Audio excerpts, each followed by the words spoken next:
right, so we had hopefully a pretty easy time with these. None of these were too terribly challenging, right?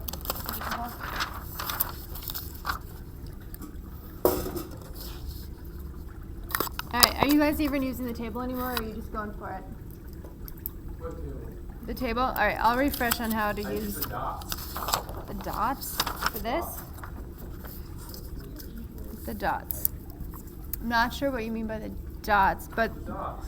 remember the table is you go left to right and you think about which elements are there. If it's a polyatomic and it's on both sides, you don't have to write it as its individual elements. You can write it as polyatomic. So even though, so you start with carbon, then hydrogen, then oxygen, and then you just count up. On my reactant side, how many carbons do I have? There's only one. On my product side, there's only one. On my reactants, there's 4 hydrogens. On my products, there's 2. On my reactants, there's 2 oxygens. On my products, there's 3. So now remember, the second you see an odd number, you're probably going to want to hit that one first to try and get it to be even. I should not be writing in pen, so I'm going to grab a pencil quick. Because your coefficients will change as you go. So I know by looking at it, I can never get 2 or 3, right? So you're going to have to make that 3. Oh boy. What's the easiest way? What's the easiest way, guys, to get rid of that? I'm recording the screen, by the way. What's the easiest way to get from an odd number to an even here right off the bat? Multiply by 2. Right, I have 3 here, so that's my odd number. I can never get 3 to an even number, so I'm gonna get rid of that by putting a 2 out front of that 1 there. That changes my hydrogens and my oxygens, so I have to reevaluate. So I have 2 oxygens here and 2 there. So now I have 4, but I also have 4 hydrogens, which actually worked out. And now I'm going to see that there's 4 oxygens over here, so to get to 4 over here, I just put a 2 in front, and now I have 4. That one was pretty easy to balance. Remember your double check, just count 1 and 1, 4 and 4, 4 and 4, and I'm balanced. The other final check is, can I simplify? Because there's no coefficient in front of either of these, that tells me I cannot simplify. So this is my final answer. So your final, you would write CH4 plus 2O2. Make sure you're writing those subscripts as a lowercase subscripts. There's a small number behind it. It's completely different than the coefficient out front.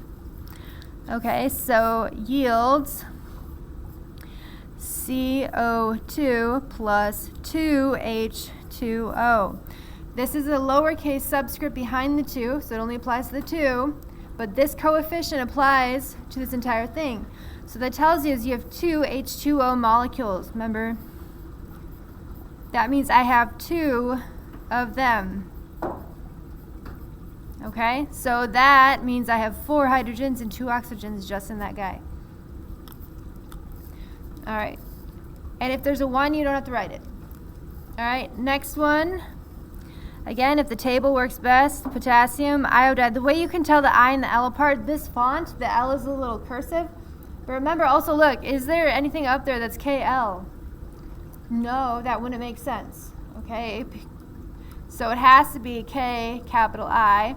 And is there anything that would be K and an I? Potentially, but notice it's slightly different. So if you're ever in doubt with that, it's different based on font. So just ask me. The capital I and the lowercase L can look similar. Usually you can problem solve your way through it, but like obviously there is iodide already, so it had to have been chloride because that is a Cl. All right, so we have potassium, 1 part here, 1 part here. Iodide is 1 and 2. Chloride is 2 and 1. So there's no odd numbers, so we can just start the top, 1 and 1, 1 and 2. So I'm going to try to make this iodide a 2 by putting a 2 out front. That makes my potassium a 2 and my iodide a 2. Remember, it applies to both. That's balanced. Now my potassium, I need to put a 2 out front. So that's a 2, but it also adjusted my chloride, which ended up panning out.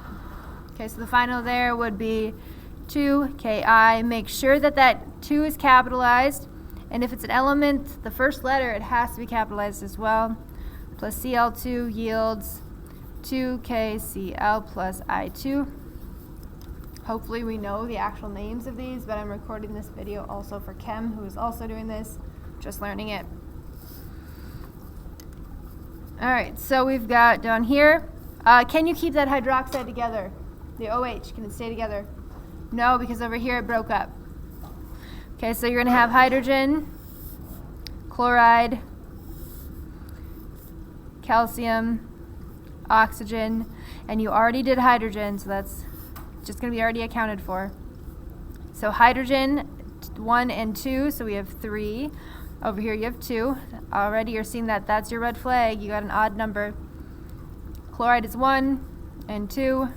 Calcium is 1 and 1. Oxygen is 2 and 1. Okay, so we've got 3 and 2. So here, I'm going to try to get rid of my odd number right off the bat. I'm going to throw a 2 out here. So I have 2 hydrogens and 2, so it's 4 now. So to get this to a 4, I'm just going to throw a 2 out front. That's balanced. My chloride is a 2 already because I adjusted that when I put the 2 out front.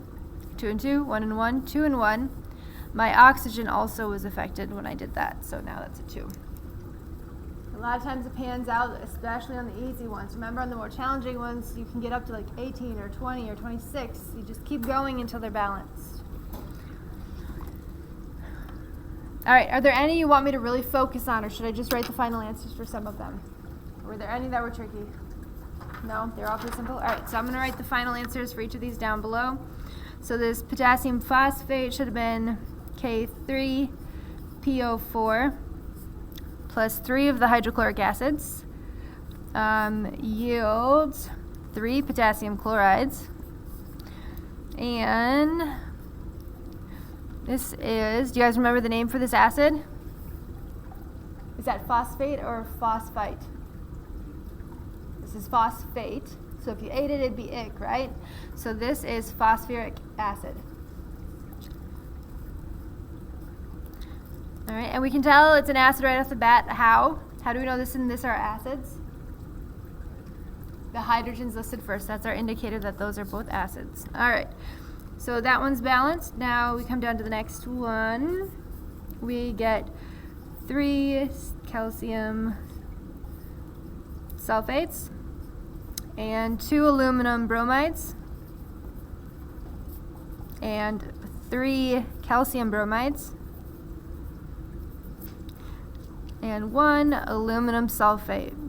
Why would I not say aluminum 3 sulfate, guys? Why can't I just say aluminum sulfate when I name that? Remember the rules? Because aluminum is a group 13. It only has 3 valence electrons, so it's going to be a 3+ always. Also look at your periodic table and check those oxidation states out. There's only 1. You don't have to give me the Roman numeral for that metal, and it should be transition metals typically, but there are a few exceptions.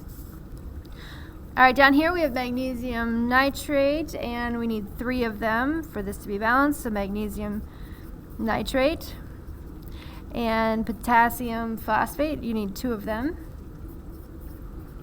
And the parentheses need to be there because it tells me I have 2 of the phosphates, which meant I had 8 oxygens, 2 of the phosphorus, and this 3 applies to just the potassium, but then I have this entire thing times 2. So 6 potassiums, and then 4 phosphoruses, and this was 8 times 2, so 16 oxygens. So that would have had a large number there. Is that one the balance you guys got? Yes? Good. Okay. All right, and then magnesium phosphate and 6 potassium nitrates. Why do I not need a parenthesis around my nitrate?